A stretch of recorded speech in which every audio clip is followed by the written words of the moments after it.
Di era awal abad ke-20, oleh pemerintahan kolonial Belanda pernah menerapkan pola penjajahan di Indonesia yang dikenal dengan kebijakan politik etis. Kebijakan politik etis ini selalu dislogankan dengan kebijakan untuk membalas budi kepada bangsa Indonesia. Politik ini dimulai sejak 1900. Namun, dalam realisasinya politik etis, khusus dalam bidang pendidikan, sangat menguntungkan bagi pemerintahan kolonial Belanda, sedangkan di satu sisi kalangan pribumi selalu dirugikan.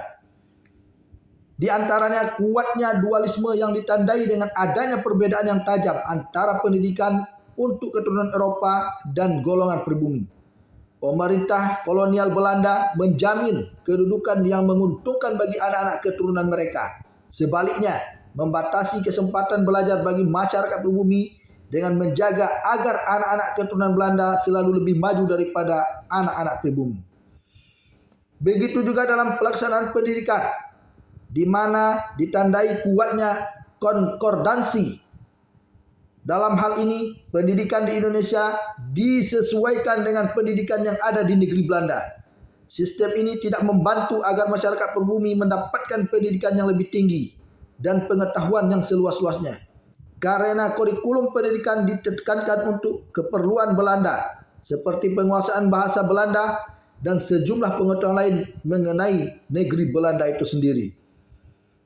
Tidak hanya itu, sentralisasi pendidikan juga sangat kuat, di mana kebijakan pendidikan di zaman kolonial Belanda diurus oleh salah satu yang disebut dengan Departemen Pengajaran.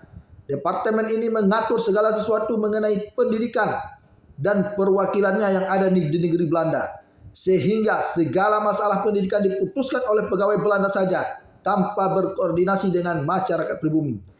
Perencanaan pendidikan di kala itu juga tidak sistematis. Tidak ada perencanaan pendidikan yang sistematis untuk anak-anak pribumi, sehingga membuat anak-anak pribumi terombang-ambing karena sistem pendidikan terus berubah. Bahkan yang paling sadisnya lagi ialah kuatnya diskriminasi dalam berbagai bentuk dan tingkah laku pendidikan. Belanda menghambat lahirnya sekolah-sekolah pribumi yang setaraf dengan sekolah untuk keturunan Eropa. Hal itu, penjajahan Belanda memberikan pendidikan